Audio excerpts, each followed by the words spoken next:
Hola, bienvenidos a la clase virtual de Bioquímica Clínica.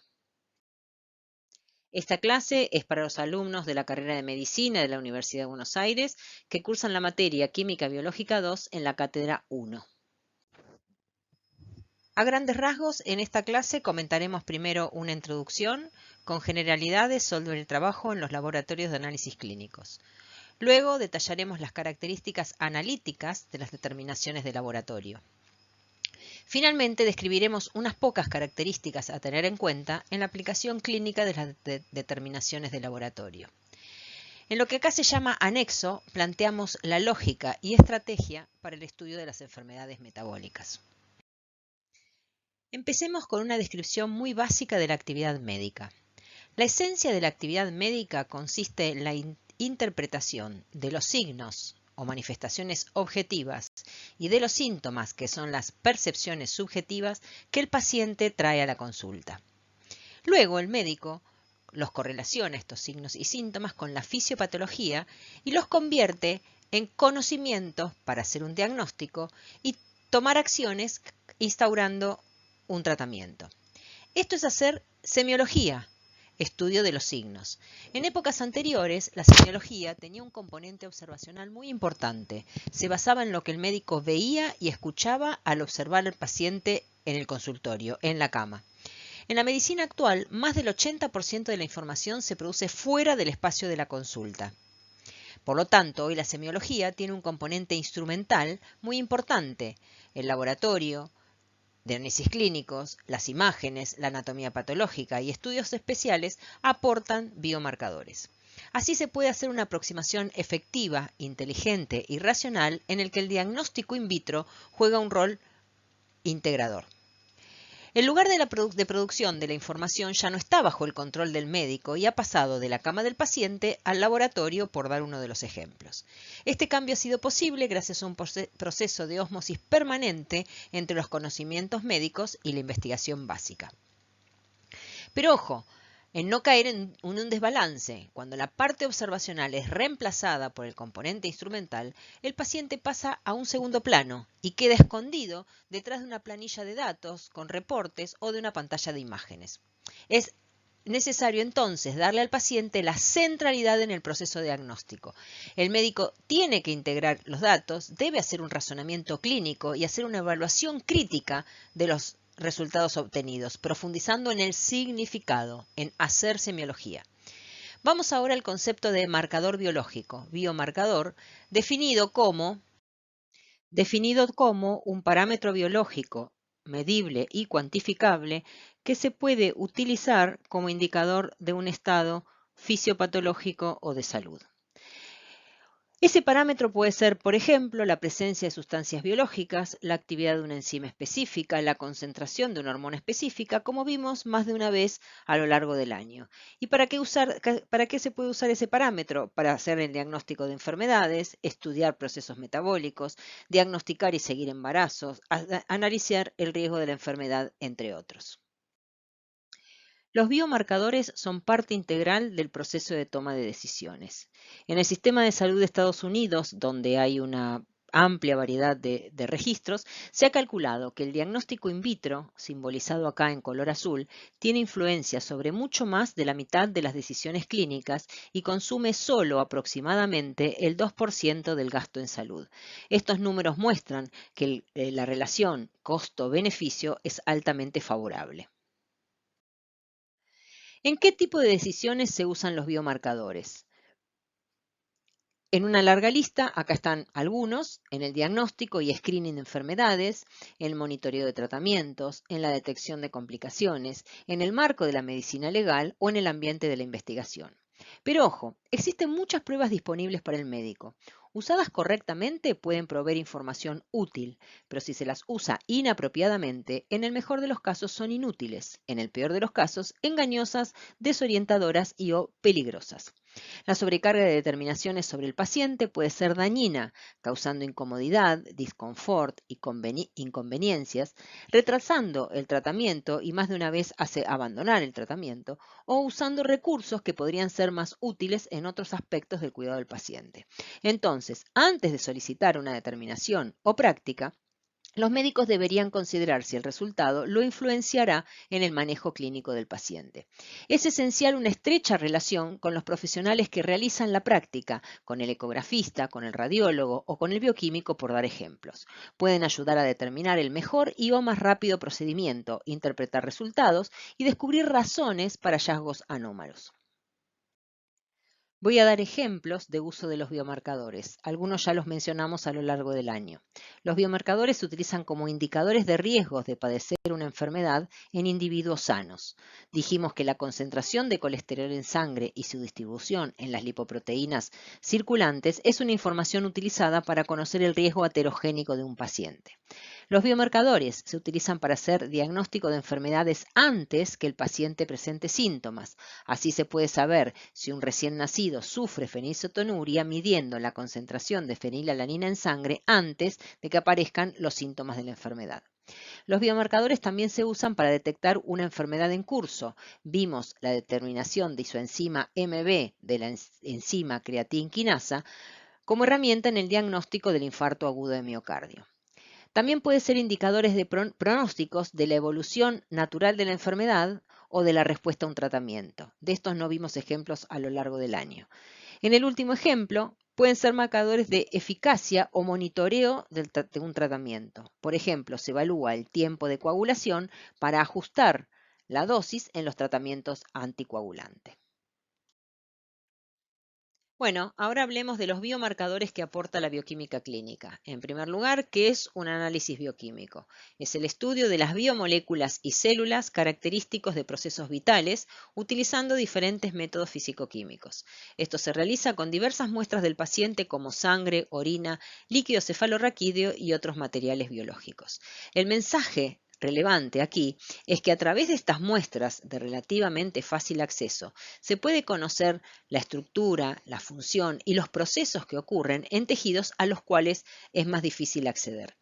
Por ejemplo, el rol regulador de la glucemia que tiene el hígado puede conocerse analizando las enzimas en una biopsia hepática, o el rol que tiene el intestino en la digestión y absorción de la lactosa podría analizarse a través del estudio de las enzimas del ribete en cepillo en una biopsia intestinal.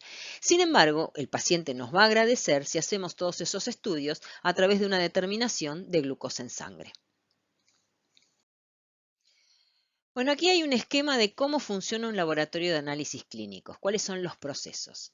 En el centro hay un proceso que es el denominado analítico. Este es el corazón del laboratorio de análisis clínicos, donde se hace la parte del procesamiento propiamente dicho de la muestra.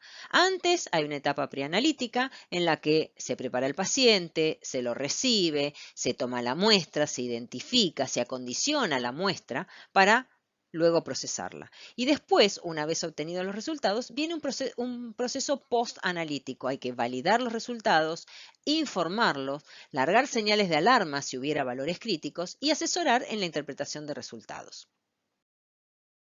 Bueno, ¿dónde interviene el médico en este proceso que hace el laboratorio de análisis clínico? ¿Dónde interactúa el médico con el bioquímico? En lo que son la etapa pre-preanalítica y la etapa post-post-analítica.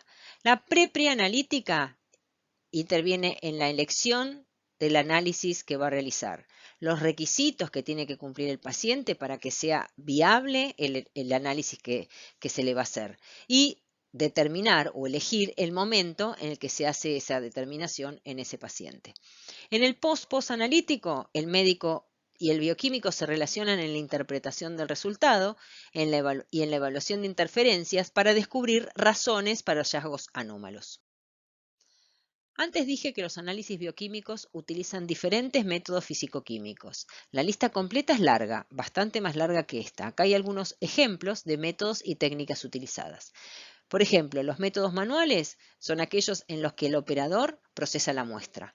Los métodos automatizados, hay un equipo que lleva adelante el proceso.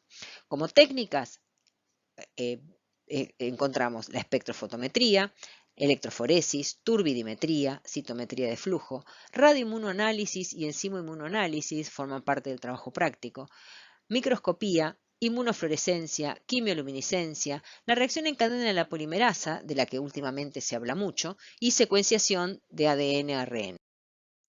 Para las determinaciones que son automatizables, no para las manuales, hay equipos denominados autoanalizadores y otros denominados contadores de células. Para el diseño y puesta en marcha de estos equipos, la bioingeniería ha tenido un rol muy relevante. La aparición de la bioingeniería dentro del laboratorio de análisis clínicos ha hecho cambios muy rápidos y muy provechosos en lo que significa la calidad de los resultados que se obtienen.